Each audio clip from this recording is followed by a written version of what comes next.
What is up, everyone? It's Quinn here, and in today's video, I'm going to be going through my updated top 36 running back rankings for week 15 of the NFL season, making sure you guys feel good about your running back position for the fantasy football playoffs. Already posted my updated wide receivers. Check those out if you guys are interested. If you enjoy the video, hit that like button, subscribe. But let's just dive right into the rankings here. And before I do go through tier one, just want to mention a couple of, injury updates. Players who I don't think are going to give it a go this week. The first one is going to be Breece Hall. Definitely seems like he is trending towards not playing. So you're going to see Braylon Allen, Isaiah Davis in these rankings. And then Kenneth Walker, maybe he still has a shot to play, but in this video, I'm going to be assuming that he is out, dealing with that ankle and calf injury. So now let's dive into tier one here. Not going to go super in depth on these guys. If they're on your roster, you're going to be playing them. So we have Derrick Henry, Saquon Barkley, Bijan Robinson, Joe Mixon, Devon Achane, Josh Jacobs, Chase Brown, Zach Charbonnet,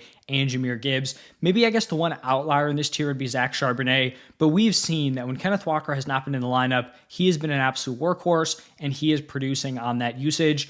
If somehow Kenneth Walker does play this week, I think it's going to be pretty close to a 50-50 split. Kenneth Walker has kind of struggled as of late. Zach Charbonnet has probably played the best game that any running back in this backfield has played this season in week 14. So I would expect a pretty close split, which would kind of hurt the upside of both these dudes. If Walker does not play, Zach Charbonnet has to be a lock in your fantasy lineups. Now looking at tier two, going to start off with Kyren Williams going up against the 49ers.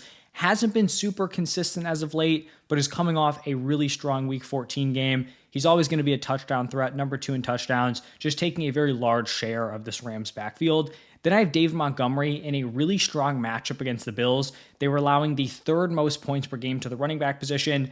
On the season, David Montgomery is the running back 11 in points per game, so I have him right in line with where he is on the season. Then I have Chuba Hubbard going up against the Cowboys. With Jonathan Brooks now out once again, unfortunately, I feel like Chuba Hubbard is a smash play here. The Cowboys are top 4 in points per game allowed to the running back position. Chuba's had 15 or more points in 4 of his last 5. He has had 20 plus in 3 out of 5, and he is just going to be the workhorse in this backfield on an offense that has looked much better as of late. And then my last guy in this tier is Alvin Kamara.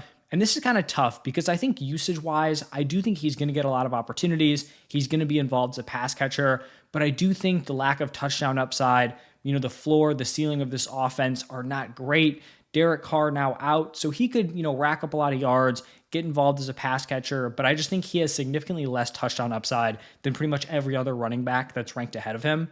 Now looking at tier 3, another smaller tier, we have James Conner going up against the Patriots.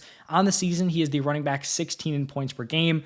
Cardinals should be able to put up points in this matchup against the Patriots. I think this is a good spot for Conner. Then I have James Cook going up against the Lions.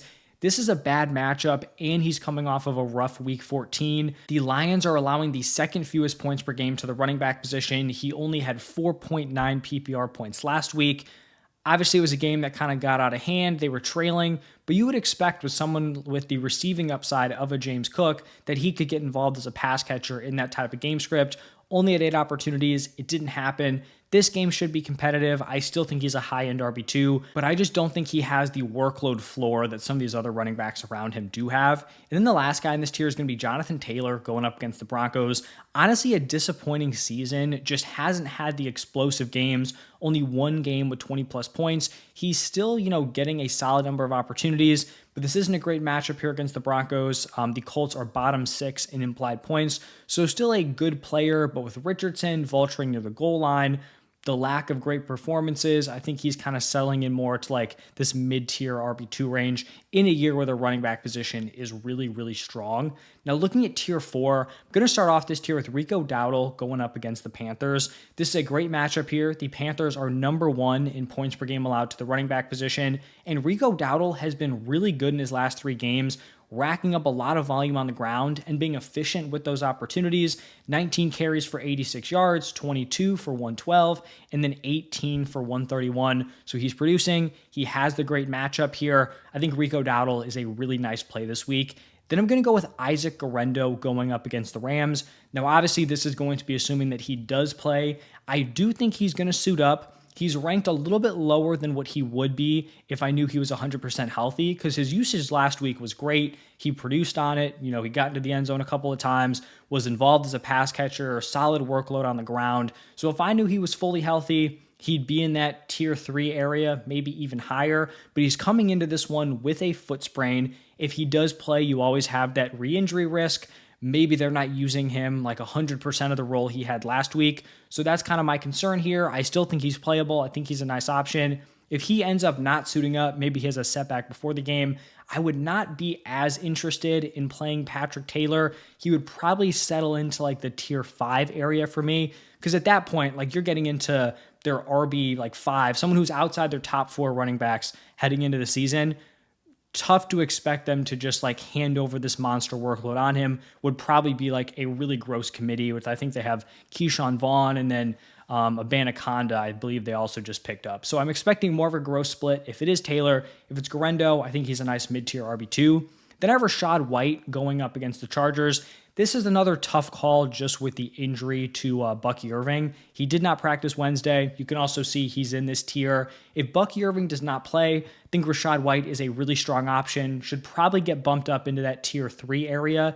It's not a great matchup here against the Chargers, but the Bucs running backs produce. If he's the running back 1, I think he's very relevant. If Bucky does not play, I think Sean Tucker also becomes an interesting option. Someone who I'd probably have ranked in like the RB30 area, but should probably see a nice role. We've seen in games where either Rachaad White or Bucky Irving left early or were hurt. Sean Tucker has made an impact. So right now, Rachaad White is a mid-tier RB2. I also think Bucky's playable, but you have to factor in that re-injury risk, which is something we did see in week 14. Now, between those Bucs running backs, I have Brian Robinson going up against the Saints. This just seems like a really good spot for him. No Austin Eckler. The Saints are allowing the 6th most points per game to the running back position.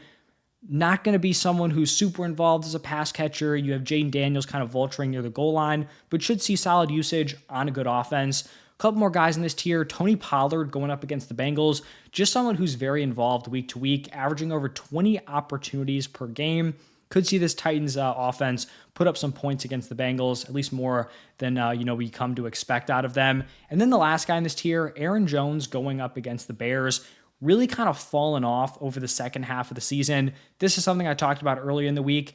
In his first 6 games, he had 17 plus points in 4 of them. Since then, he has only hit that 17-point number 1 time in his last 7 games. So you're hoping for some sort of like late bounce back here, but he's probably more in like this mid to back end RB2 range rest of season. Now moving into tier 5, this is more of like the gross lead running backs in backfields. And we're going to start off with Tyrone Tracy going up against the Bengals. And this is really just like a battle between his usage and then the matchup and the offense that he's on. Because when we look at his usage from last week, it was elite. It was top tier, 83% snap share, 71% raw participation. He took 25 out of the 27 running back opportunities. The problem is this Giants offense is terrible. Believe their implied point total is sitting at like 13 or 13.5, which is unbelievably low. And then you have the Ravens here who are pretty tough against the run. So not a great matchup for Tyrone Tracy. His offense is terrible. But if he can get that usage going, get involved as a pass catcher, I still think he can be a decent option as like a fringe RB2 play. Then I have Isaiah Pacheco, who I did bump up a few spots from my last video earlier in the week. Just looked at the usage he saw, 18 of the 26 running back opportunities. On this Chiefs offense, that's going to be a solid option, even in a not so great matchup against the Browns, who are allowing bottom 10 points per game to the position. Next up, I have Najee Harris going up against the Eagles. Not a good matchup, bottom 4 in points per game allowed, but someone who's just going to have solid usage week to week. He's the running back 1. He's had at least 16 carries in each of their last 7 games. Then I'm going to go with DeAndre Swift going up against the Vikings, and there's really no way around it. DeAndre Swift has been really bad as of late. Under 10 PPR points in 4 of his last 5 games. He has 1 touchdown in his last 6. And on paper, this is also a bad matchup. The 3rd fewest points per game allowed to the running back position. Now, on the positive side, DeAndre Swift should have a solid workload. He's the clear running back 1 here. And with his usage, you would expect one of these games, he's going to have a nice performance, right? Early in the season, really struggled, strung together a bunch of nice games in the middle of the season, and then now he's just completely fallen back off. I think he's a fine high-end RB3. guess kind of a similar situation with Ramondre. Usage has been decent, production somewhat inconsistent, 18 or more carries in 3 of his last 4. This is also something I talked about earlier in the week.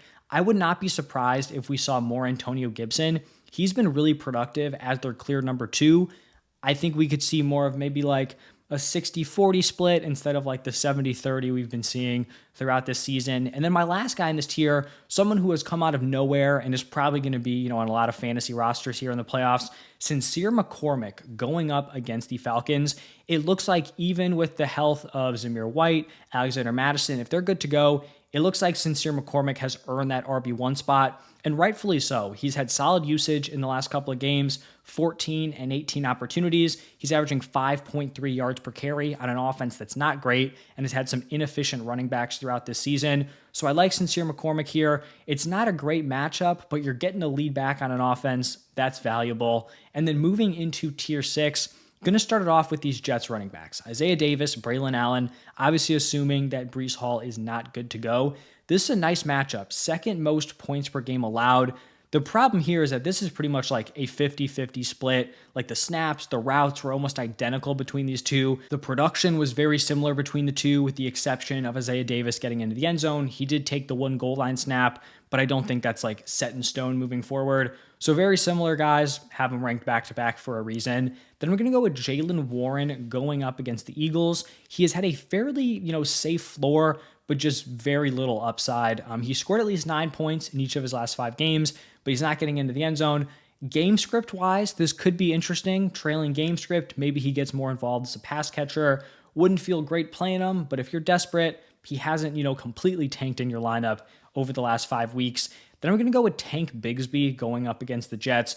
The whole Tank versus ETN thing has been really gross because they each have stretches where they look like, the lead back, and then maybe you start to play him, and then all of a sudden it switches to the other one. It had looked like Travis Etienne was going to be the guy, and then all of a sudden Tank Bigsby goes out and gets 20 opportunities to only 8 for Travis Etienne. My concern here for Bigsby is that the Jags are 3.5-point underdogs. This game starts to get away from them. That's where they could pivot to Travis Etienne. But right now, based on the usage we saw last week, I feel like I have to side with Tank Bigsby here.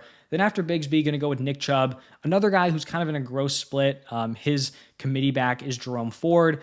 Both Etienne and Ford will be honorable mentions for me. Both guys, they were pretty much the next 2 off. But for Nick Chubb, his last 3 games, 19, 12.5, 4.8 points. Similar concern to Tank Bigsby here with the Browns being 4.5-point dogs. If this game starts to get away from them, could we end up seeing more Jerome Ford than Nick Chubb? And then last 2 here, we're going to go Gus Edwards going up against the Bucs. The appeal for Gus Edwards here is pretty much just the goal line work. He saw all 3 of the goal line snaps in week 14, not expecting him to do really anything through the air, not expecting him to be efficient on the ground. But if he can get in, vulture some touchdowns, that could make him playable here in the back end RB3 area. And then Javonte Williams.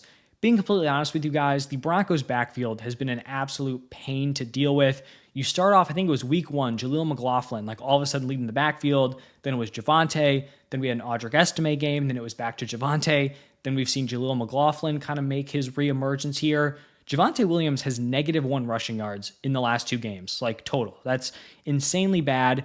But it's not the worst matchup here against the Colts. And if I had to pick, someone from this offense that has been pretty productive, I would lean towards Javonte Williams, but I have very little confidence actually playing him in my lineup. If I wanted to really nitpick, he would probably be the start of a new tier below it, just because we have no idea what the usage is going to look like. But then, like I said, honorable mentions to ETN and Jerome Ford. But that's going to wrap it up for my top 36. Hope you guys enjoyed. Thank you all for stopping by, and I'll see you in the next one.